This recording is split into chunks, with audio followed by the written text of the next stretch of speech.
વેદાંત ફાઉન્ડેશનમાંથી રાઘવભાઈ વેકરિયા, તેમણે સુરતની અંદર કોઈ એવી સ્કૂલ નહીં હોય કે એમાં એણે સેવા ન આપી હોય. આખા ગુજરાતભરમાં વિદ્યાર્થીઓ માટે પોતાનું જીવન ખર્ચી નાખ્યું એવા રાઘવભાઈ વેકરિયા આપણી સામે છે. જય ગૌ માતાએ નમસ્કાર.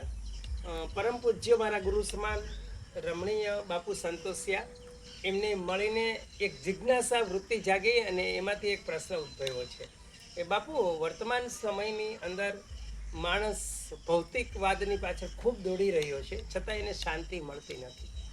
તો એનું કારણ શું અને એનો ઉકેલ શું બાપુ?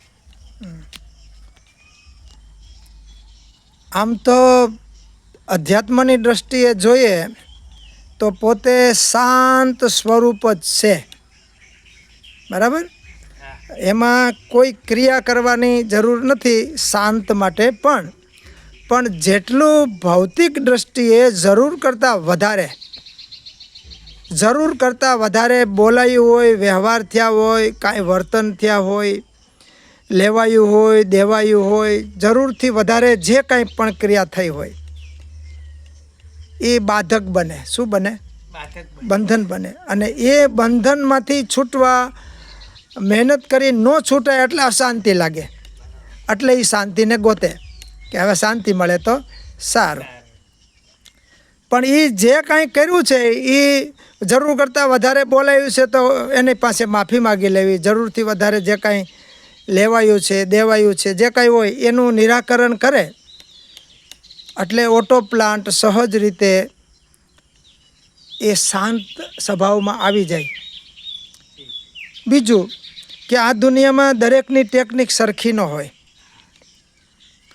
કોઈ રાતોરાત કરોડપતિ થાય, કોઈ એક જન્મે પૂરું પેટનું ન થાય.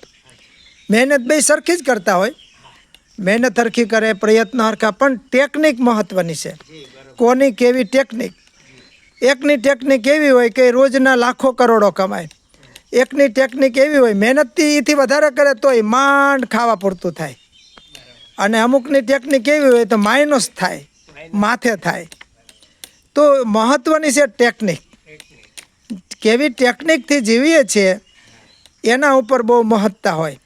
આપણે લોકો એવું કહીએ કે આ કેટલું સરસ બોલે છે, એટલેથી આપણે શું એનો ફોટો પાડીએ કે આવું આપણે જીવવું જોઈએ. ના, એ કઈ ટેકનિકથી બોલ્યો એ મહત્ત્વનું છે. જો એ ટેકનિક ના ન થાય તો તમે એ કે ગમે એટલું કરો તો ફેર ન પડે.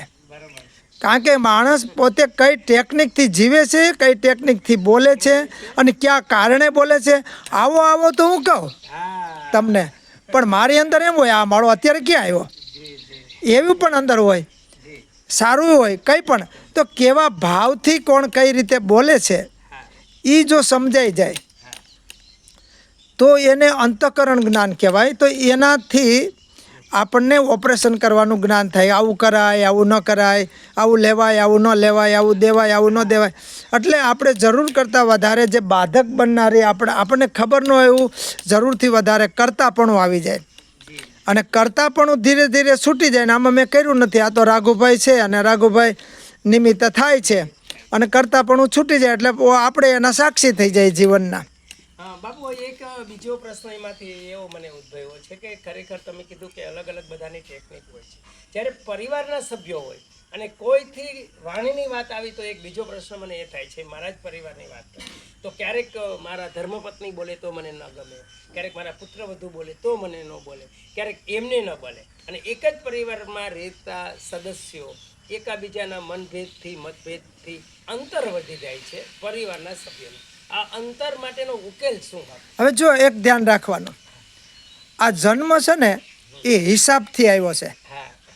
અનંત જન્મના કર્મનો હિસાબ છે.